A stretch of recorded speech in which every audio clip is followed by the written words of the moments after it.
Once upon a time, there was a young man named Koji who was eager to learn about Zen enlightenment. He had read many books on the subject and had even practiced meditation on his own, but he felt that he needed a teacher who could guide him on the right path. He had heard of a famous Zen master named Takashi who lived in a remote temple on the top of a mountain, and he decided to seek him out. After a long journey, Koji arrived at the temple, which was surrounded by a lush forest and a babbling brook. He was greeted by a bald-headed monk who asked him his name and purpose. Koji introduced himself and said that he wanted to study with Takashi. The monk nodded and led Koji to a simple room with a tatami mat and a wooden table. He told him to wait there while he went to inform the master of his arrival. Koji felt excited and nervous at the same time, wondering what kind of person Takashi was and what he could teach him. After a while, the monk returned and said that Takashi would see Koji now. Koji stood up and followed the monk through a series of corridors and gardens until they reached a large hall with sliding doors and paper screens. The monk opened the doors and gestured for Koji to enter. Koji saw Takashi sitting on a cushion in front of a low table, with his eyes closed and his hands folded on his lap.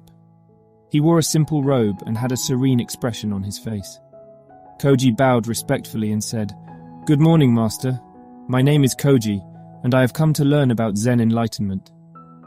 Takashi opened his eyes and looked at Koji with a kind but penetrating gaze. He said nothing for a while, but just studied Koji's face and body language. Koji felt a bit uneasy under his scrutiny, but he tried to remain calm and attentive. Finally, Takashi spoke. "Welcome, Koji. I am Takashi, the master of this temple. I hear that you are eager to learn about Zen enlightenment. Is that correct?" Koji nodded eagerly. "Yes, master. I have read many books on the subject and have even practiced meditation on my own, but I feel that I need a teacher who can guide me on the right path. I have come a long way to seek your guidance." Takashi smiled faintly. "I see. Well, before we can begin your training, I would like to ask you a question. Are you willing to answer it truthfully?" Koji felt a bit surprised by the question, but he said, "Of course, master. I will do my best to answer truthfully."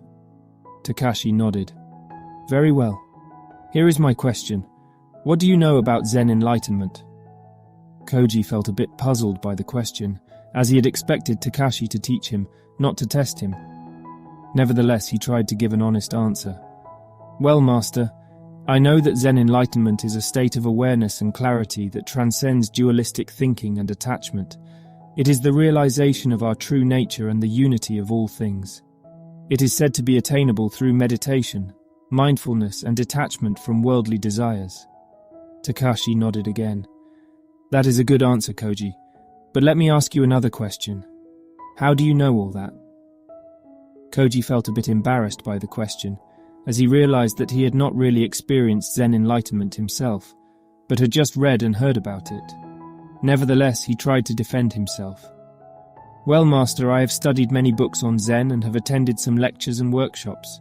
I have authored knowledge and information about Zen enlightenment, and I have also practiced meditation on my own. I believe that I have a good understanding of the theory and the techniques of Zen practice." Takashi nodded again, but this time his smile faded. "I see. So you think that you know about Zen enlightenment because you have read books and attended lectures?" Koji felt a bit defensive now, as he sensed that Takashi was not impressed by his answers. "Well, master, I have tried to apply the teachings in my own life, and I have made some progress. I have learned to control my thoughts and emotions, and to be more present and mindful in everyday situations. I believe that I have some degree of enlightenment." Takashi shook his head. "No, Koji, you don't have enlightenment. You have just a cup full of opinions and knowledge, but no space for real understanding and wisdom. You think that you know everything already, but in fact you know nothing." Koji felt a bit stunned by Takashi's words, which seemed harsh and discouraging. He had not expected to be criticized so severely by his potential teacher. He felt a bit angry and frustrated now, as he thought that he had wasted his time and energy on a futile quest. Takashi seemed to sense Koji's mood, and he decided to change his approach. He stood up and walked to a nearby cabinet, where he took out a teapot and a cup. He filled the cup with hot tea and offered it to Koji. "Here, Koji, have some tea, it's hot and fresh. Drink it slowly and savor the taste and the aroma. Koji felt a bit puzzled by Takashi's gesture, as he had not expected to be offered tea at this point. Nevertheless, he accepted the cup and took a sip. The tea was indeed hot and fresh, with a delicate flavor and a subtle scent. He felt a bit relaxed and refreshed by the drink. Takashi observed Koji's reaction and smiled. "Good, isn't it? This is a special tea that I have made from the leaves of a rare plant. It takes a long time to prepare and it has a unique taste and quality. Do you want some more?" Koji nodded, feeling curious and grateful. He drank more tea, and Takashi refilled his cup every time he finished. Koji felt a bit surprised by Takashi's generosity, as he had expected him to criticize him further, or to lecture him about Zen. As Koji drank more tea, he noticed something strange happening. The cup seemed to fill up and overflow, but Takashi kept pouring more tea as if he didn't notice or care. Koji felt a bit alarmed by the situation, as he thought that the tea would spill and stain the table and the floor. He tried to warn Takashi, but the master just smiled and said, "Don't worry, Koji. The cup is not full yet. Keep drinking and you will see." Koji felt a bit puzzled by Takashi's words, but he kept drinking anyway. He felt a bit anxious and uncomfortable, as the cup was now really overflowing, and the tea was spilling on his lap and the floor. Finally, Koji could not take it anymore, and he shouted, "Stop, master, stop pouring! The cup is full and the tea is spilling!" Takashi stopped pouring and looked at Koji with a kind but firm gaze. "Good, Koji. You have learned an important lesson. The cup is a symbol of your mind and your heart. If it is full of opinions and knowledge, there is no space for real understanding and wisdom. You must empty your cup and make room for new insights and experiences. Only then can you truly learn and grow."